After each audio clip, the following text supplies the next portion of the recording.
Welcome to Mianpardeh podcast. In this episode, we hear another scene of Shakespeare's masterpiece, Hamlet.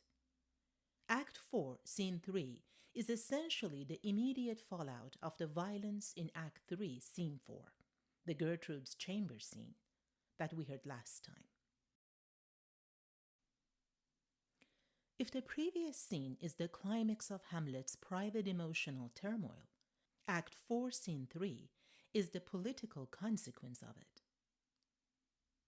In this scene, the tension reaches a boiling point. Following the accidental murder of Polonius in the previous episode, Claudius is finally forced to drop the mask of the concerned stepfather and act as a cold, calculating monarch. Let's hear Act 4, Scene 3 of Hamlet by William Shakespeare. دادیار وکیلی as Hamlet, Mahmud Behrouzian as Claudius, and Rana Salimi as Rosencrantz. I have sent to seek Hamlet and to find a body. How dangerous is that this man goes loose, yet must not we put this strong law on him? He is loved of the distracted multitude, who like not in their judgment, but their eyes, and where 'tis so, the offender's scourge is weighed, but never the offense. To bear all smooth and even, this sudden sending him away must seem deliberate pause. Disease desperate grown by desperate appliance are relieved or not at all. How now? What hath befallen? Where the dead body is bestowed, my lord, we cannot get from him. But where's he? Without, my lord, guarded, to know your pleasure. Bring him before us. Ho! Bring in the lord. Now, Hamlet, where is Polonius? At supper. At supper? Where? Not where he eats, but where he's eaten. A certain convocation of politic worms are eating at him. Your worm is your only emperor for diet. We fat all creatures else to fat us, and we fat ourselves for maggots. Your fat king and your lean beggar is but variable service, 2 dishes, but to 1 table. That is the end. Alas, alas. A man may fish with a worm that hath eat of a king, and eat of the fish that hath fed of that worm. What dost thou mean by this? Nothing, but to show you how a king may go a progress through the guts of a beggar. Where is Polonius?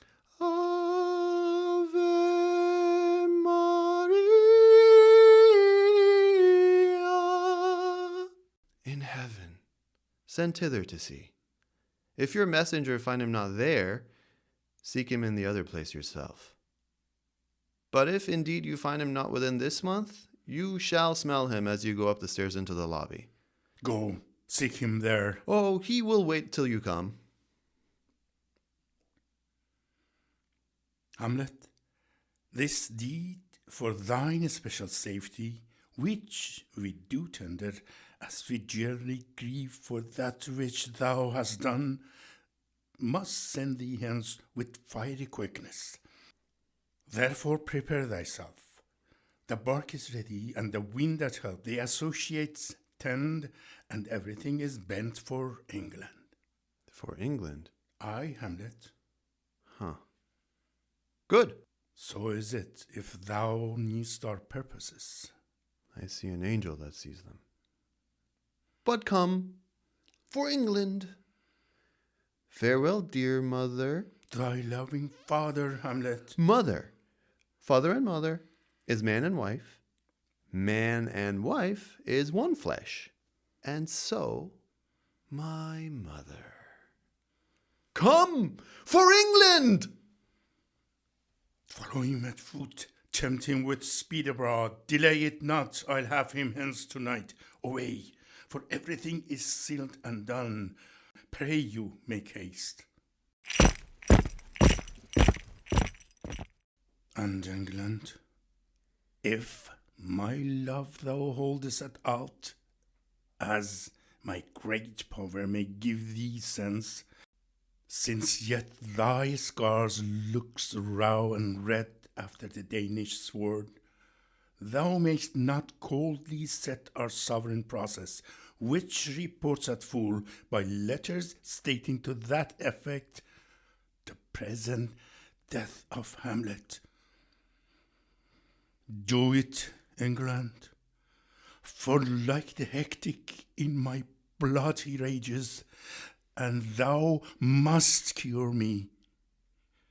Till I know 'tis done, mayhaps my joys will never begin.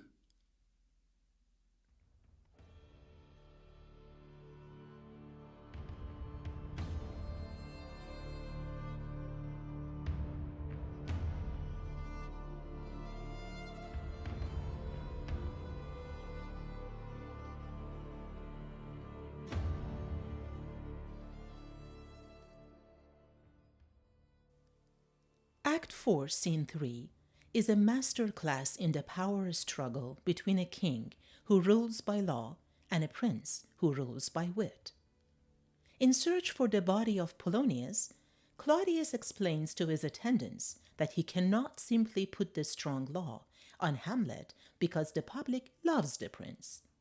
This highlights Claudius's precarious political position.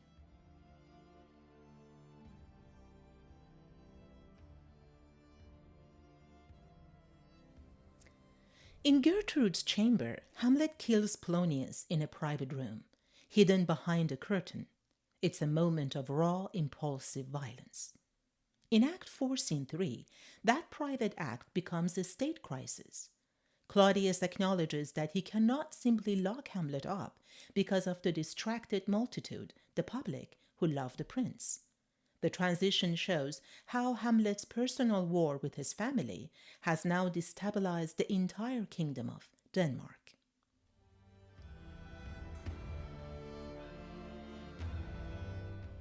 The "where's the body" interrogation becomes the central plot point in this scene.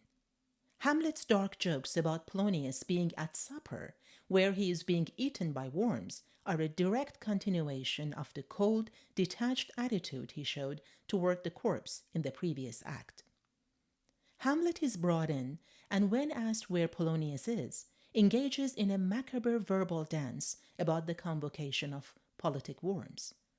Hamlet's obsession with the physical decay of the body takes center stage here.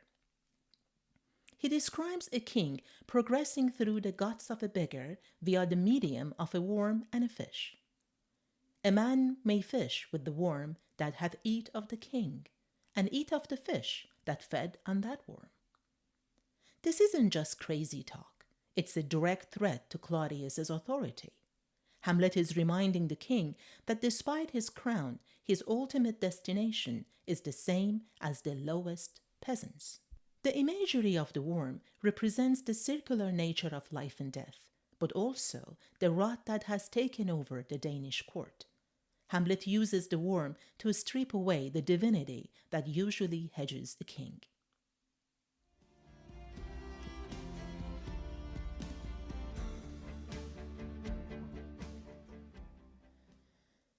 Hamlet's antic disposition or fake madness is at its most biting here. He insults Claudius to his face, calling him mother, reasoning that man and wife are one flesh, which serves to emasculate the king and dismiss his authority. In Gertrude's chamber, Hamlet reveals to his mother that he's not actually mad, but mad in craft. He begs her not to tell Claudius. In Act 4, Scene 3, Hamlet performs his antic disposition for Claudius more aggressively than ever. However, because he just committed a murder, his performance is no longer seen as a curious quirk. It's now seen as a dangerous, lethal instability.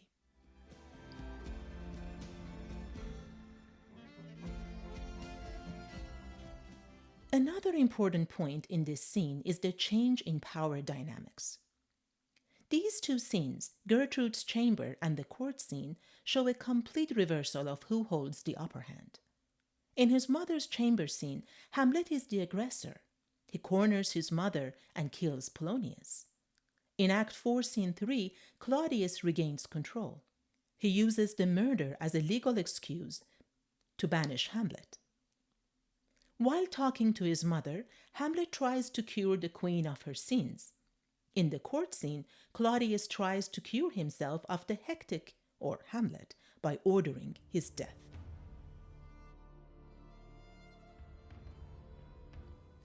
The connection between these two scenes proves that Hamlet's delay is officially over, but not in the way he intended. By killing Polonius in Act 3, he gave Claudius the legal ammunition needed to ship him off to England in Act 4. Act 4, Scene 3 marks the end of Hamlet's internal struggle in the castle. By sending Hamlet to England, Shakespeare shifts the momentum. Claudius has finally committed to murdering Hamlet directly, and the cat-and-mouse game has officially turned lethal. He informs Hamlet he must leave for England immediately for his own safety. Once Hamlet exits, Claudius reveals his true plan in a soliloquy. He has sent letters to the King of England demanding Hamlet's immediate execution upon arrival.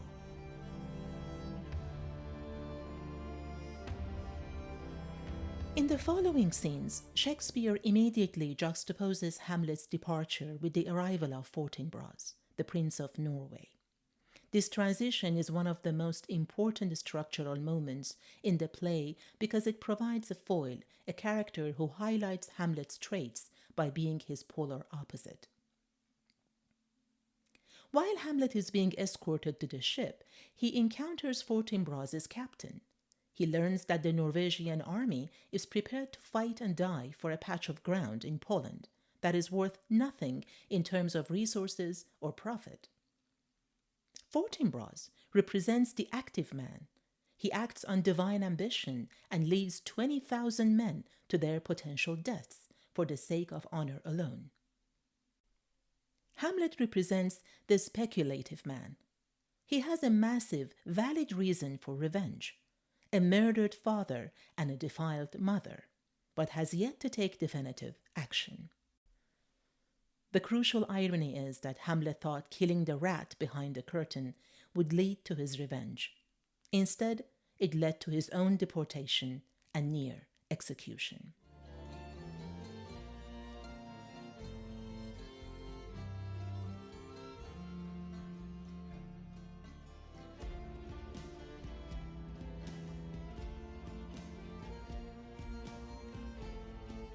Thank you for listening to Mianpardeh podcast.